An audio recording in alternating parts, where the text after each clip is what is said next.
29 मार्च 2026 से तुला यानी कि लिब्रा राशि वालों के लिए मिल रहे हैं अचानक धन लाभ के योग। जी हाँ मित्रों, अगर आपकी राशि तुला राशि है तो 29 मार्च 2026 का यह दिन आप नोट कर सकते हैं।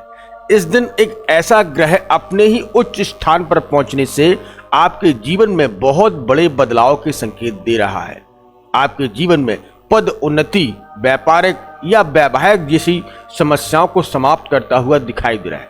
आइए दोस्तों जानते हैं उस ग्रह के बारे में और कौन से नक्षत्र में जाने से वह अति बलवान हो जाता है। तो जानने से पहले मैं अपना इंट्रोडक्शन दे दूं। मैं हूं पंडित आर के पाठक और आप देख रहे हैं अपना ही YouTube channel all is well राशिफल। चलिए मित्रों शुरुआत करते हैं।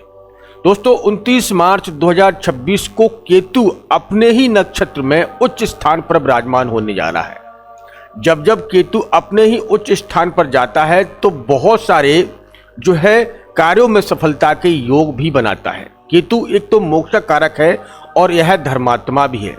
केतु आपको भूत, भविष्य और वर्तमान जैसी घटनाओं को अवगत या पहले से ही शुभ संकेत या अशुभ संकेत देने में यह बहुत ही माहिर है। देखा जाए तो यह राहु का ही एक हिस्सा है। जैसे मैंने कई वीडियो में आपको बताया है कि स्वरभानु नाम का यह एक राक्षस है और राहु और केतु उस राक्षस के दो हिस्से हैं। उसी में से केतु इस समय देखा जाए तो आपके कुंडली के जो है 11वें स्थान पर बैठा है, जिसे हम लाभ भाव कहते हैं, आय का भाव कहते हैं। उसी स्थान पर केतु मघा नक्षत्र में 29 मार्च 2026 में अपने ही उच्च स्थान पर पहुंच जाएगा। अब इसका महत्व समझते हैं। सबसे पहले इस चीज को भी समझ लेते हैं कि केतु किस घर में क्या प्रभाव देता है। देखिए तभी हम लोग उस चीज पर पहुंचेंगे कि केतु के भाव को निकालेंगे। तो अगर अभी तक आपको नहीं पता है कि आपकी कुंडली में केतु किस स्थान पर बैठा है तो आप अपना जो है लगन चार्ट निकाल सकते हैं। कुछ देर के लिए वीडियो को स्टॉप कर सकते हैं और निकालने के बाद फिर मैं जैसे जैसे आपको केतु के भाव के बारे में बताऊंगा, लगन से लेकर 12वें तक आप अपनी कुंडली में मैच करिएगा। तो चलिए शुरुआत करते हैं। आपको लगन से लेकर मीन तक केतु के भाव के बारे में बताते हैं, फिर उसकी जो है अंतर्दशा, प्रतन दिशा, उसकी दृष्टियों पर बात करेंगे। तो अगर आपकी कुंडली में लगन में अगर केतु बैठा है तो ऐसा व्यक्ति धर्मात्मा हो जाता है, ज्ञानी भी हो जाता है, भगवान से उसकी कनेक्टिविटी बहुत हो जाता है। ऐसे व्यक्ति मतलब खुद पर काम करना चालू करते हैं। अगर आपकी कुंडली के सेकंड हाउस में केतु बैठा है तो निश्चित तौर से धन में बड़ा परिश्रम करवाएगा। धन आपको 32 या 36 साल की उम्र में ही कमाने का मौका देगा। यहाँ आप पैसा कमाएंगे लेकिन आपके पास में पैसा टिकता नहीं है। दूसरा, अगर आपकी कुंडली में पराक्रम भाव यानी कि तीसरे हाउस में केतु बैठा है तो यहाँ आपके परिवारजनों से आपकी थोड़ी दूरियां बनाकर रखेगा। तुला राशि के जातक समझिएगा ध्यान से, यहाँ केतु क्या है, यह नांग फांस बनाएगा और आपके अपनों से ही दूरियां बनाकर रखेगा।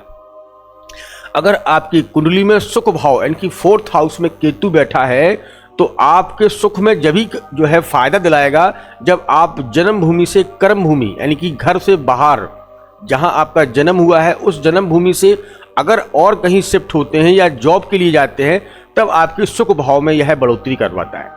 यहाँ आपके माता पिता या आपके बीच में कुछ जो है तनाव भी दिखाई देता है। अगर पंचम में जो है केतु बैठा हो तो ऐसा व्यक्ति धर्मात्मा होता है, ज्ञाता होता है, लेकिन कुछ दिखावा भी करता है। देख दिखावा, दुनिया को आकर्षित करने के लिए यह दिखावा भी करता है। अगर कुंडली के 6वें हाउस में केतु बैठा हो तो यह केतु का पक्का घर भी है, लेकिन यहाँ आपको कर्ज या कर्ज की ओर अग्रसर करता है या कर्ज की ओर से आपको नांगफांस बनाता है। आपका कर्ज आप कितना भी प्रयास करते हैं उस कर्ज चुकाने में आपको परेशानी भी आती है। जब केतु की महादशा आ रही हो या प्रतन दिशा में हो या सूक्ष्म दिशा में केतु हो। अगर कुंडली में आपके 7वें हाउस में केतु बैठा है, 7वें हाउस में, तो यह पार्टनरशिप का होता है। पार्टनरशिप का मतलब है कि अगर आपकी कुंडली तुला राशि की है, चाहे आप पति हो या पत्नी, किसी की कुंडली में यहाँ केतु बैठा है तो उस व्यक्ति को शांत रखेगा। यानी कि अगर आप पुरुष हैं तो आपकी पत्नी जो है आपसे अधिक बोलने वाली होगी, आपसे अधिक तेज उसका रवैया होगा, क्योंकि उसकी कुंडली में राहु लगन में जाएगा और केतु जो है 7वें में जाएगा। अगर आप महिला हैं और आपका पुरुष की कुंडली में केतु आपके भाग्य में यानी कि लगन में ही विराजमान होगा, तो ऐसा व्यक्ति आपको बोलने का मौका नहीं देगा। आप जरूर धर्म कर्म से जुड़े रहेंगे, आपके भाग्य से ही वो चलता रहेगा, लेकिन ट्यूनिंग नहीं बैठेगी, मतभेद बने रहेंगे, आपसी सामंजस्य बड़ी देर से बनते हैं। अगर केतु की महादशा चल रही है तो यहाँ और भी जो है दिशाओं को बदल जाता है। अगर केतु अष्टम हाउस में बैठा है तो ऐसा व्यक्ति गुण विद्याओं, रहस्य, तंत्र मंत्र विद्याओं में बड़ा ही लीन हो जाता है, क्योंकि केतु यह रहस्य आयु का घर है। यहाँ अगर अब जो है केतु विराजमान है आपकी कुंडली में, तो तंत्र मंत्र विद्याएं, गुण विद्याएं, ज्योतिष या कुछ या ऐसे विद्याओं का आप अध्ययन करने लगेंगे जो कभी ना कभी सिद्धियां भी आपको प्राप्त हो जाएंगी। अगर केतु आपके भाग्य में 9th हाउस में बैठा है, लाभ भाव में बैठा है, भाग्य के घर में बैठा है, तो यह गुरु बृहस्पति का घर है। ऐसा व्यक्ति वक्ता बन जाता है, ज्योतिष में बड़ा निपुण बन जाता है, आपकी कुंडली देखकर आपके ग्रहों के बारे में बता देगा, आपके चेहरे को पढ़कर आपके बारे में बता देता है। ऐसी शक्ति उसे इस घर से प्राप्त हो जाती है, लेकिन थोड़ा आलसी भी बना देता है, कार्यों में डिले भी करवा देता है। चाहे कोई भी हो, उसके कार्य बड़े रुक रुक के होते हैं, भाग्य का सपोर्ट बड़ी धीमी गति से उसे प्राप्त होता है। अगर केतु आपके 10वें में बैठा है तो व्यक्ति चाहे नौकरी कर रहा हो या व्यापार कर रहा हो, दोनों चीजों में मायूस, उसे उस काम में मजा नहीं आएगा, क्योंकि वह भक्ति से जुड़ा रहेगा और उसके आसपास शत्रुओं की बहुत बड़ी एक भीड़ रहेगी, उसे भय सताता रहता है।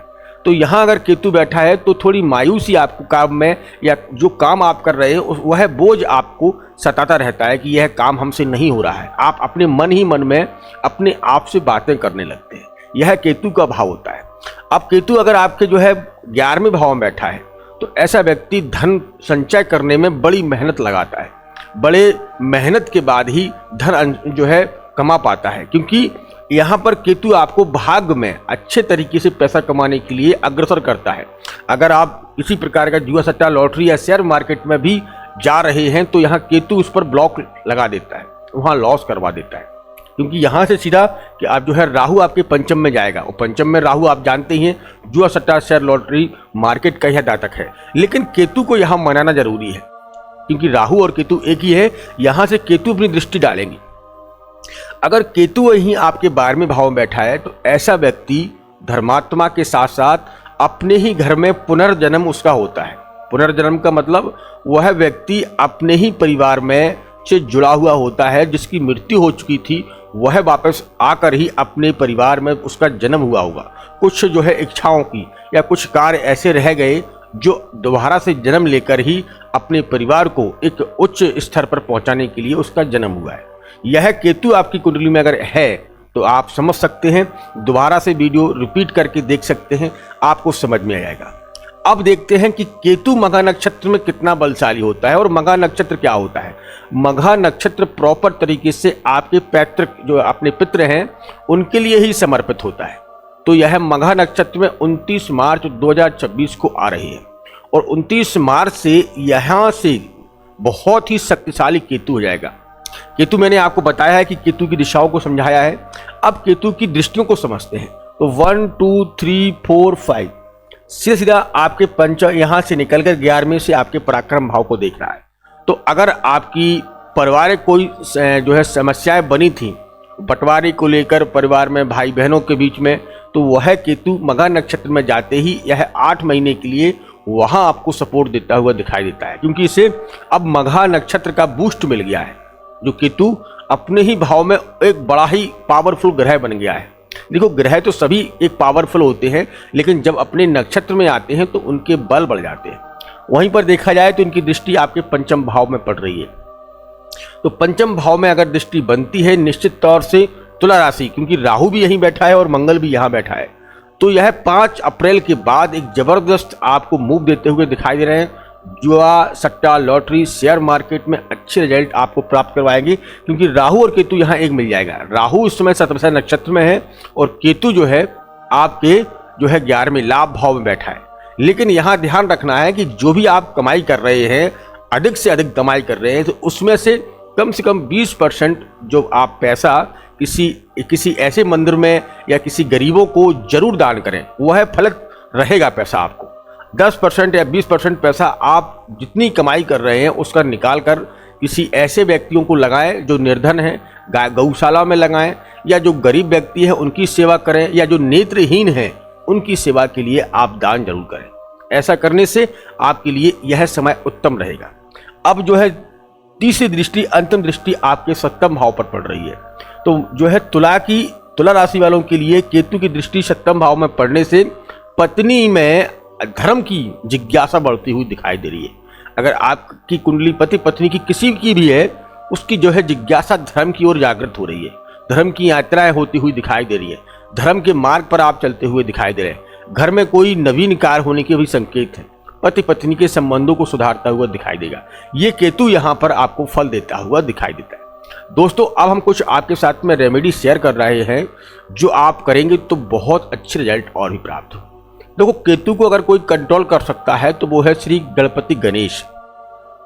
और गणेश जी से अधिक जो है केतु को कोई भी जो है कंट्रोल नहीं कर पाता है। तो गणेश जी की आप पूजा अर्चना आराधना, उन्हें जो है मोदक यानी कि लड्डू का भोग लगाना, और साथ में जो है दूबा अर्पित करना, गणेश स्तोत्र का पाठ करना, गणेश जी के मंत्रों का जाप करना, ये आप करना चालू कर दीजिएगा। और साथ में जो है आपको केतु के अच्छे बल प्राप्त होंगे। दोस्तों, उम्मीद है कि आपको ये जानकारी अच्छी लगी होगी। अगर अच्छी लगी है तो दूसरों के साथ में भी शेयर करें। मिलते हैं बहुत जल्द ही एक नेक्स्ट वीडियो के साथ। तब तक अपना ख्याल रखें, सुरक्षित रहें। धन्यवाद और जय श्री राम, जय जय श्री राम।